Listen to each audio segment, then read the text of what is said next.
नमस्कार. मी विठोबा पवार, राष्ट्रीय स्वयंसेवक संघ सामाजिक समरसता मंच गतिविधी संयोजक.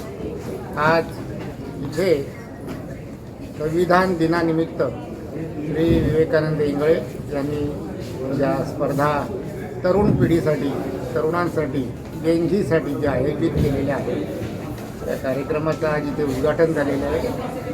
संविधान दिनाचं महत्त्व सर्व वरिष्ठांना जसं माहीत आहे तसं ते यंगस्टर्सना, जे तरुण वयातल्या मुलांना, कॉलेजच्या मुलांना, शाळेतल्या मुलांना सगळ्यांना कळावं आणि संविधानामध्ये आपल्याला जे हक्क दिलेले आहेत आणि त्याच्याबरोबर आपली कर्तव्ये आहेत ही देखील त्याला समजावी आणि देशाबद्दल आपली आत्मीयता आणि आपला जो देशाबद्दलचा आदर आहे हा त्यांच्याही मनामध्ये, हृदयामध्ये पूर्णपणे ठसावा यासाठी ज्या स्पर्धा आयोजित केलेल्या आहेत. आपला भारत देश हा जगात 7व्या क्रमांकाचा मोठा देश आहे आणि आपल्याकडे विविध भाषा, विविध जाती आणि विविध धर्म आहे.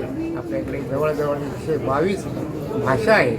जगातल्या कुठल्याही देशामध्ये इतक्या भाषा नसतील, इतक्या भाषा आपल्या देशात आहेत. अशा ह्या विविध भाषिक, विविध पंथिक, विविध जातीने नटलेल्या, विविध प्रदेशाने नटलेल्या अशा या देशाला एकसंध ठेवण्याचं काम हे डॉक्टर बाबासाहेब आंबेडकर यांच्या संविधानाने केलेलं आहे.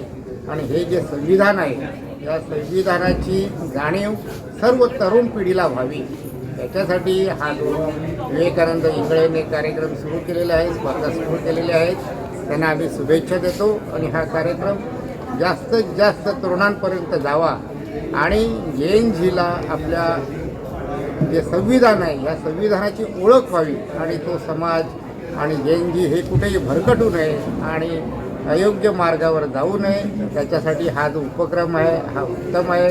आणि आमच्या सर्वांच्या माध्यमातून यांना शुभेच्छा. जय हिंद, जय महाराष्ट्र.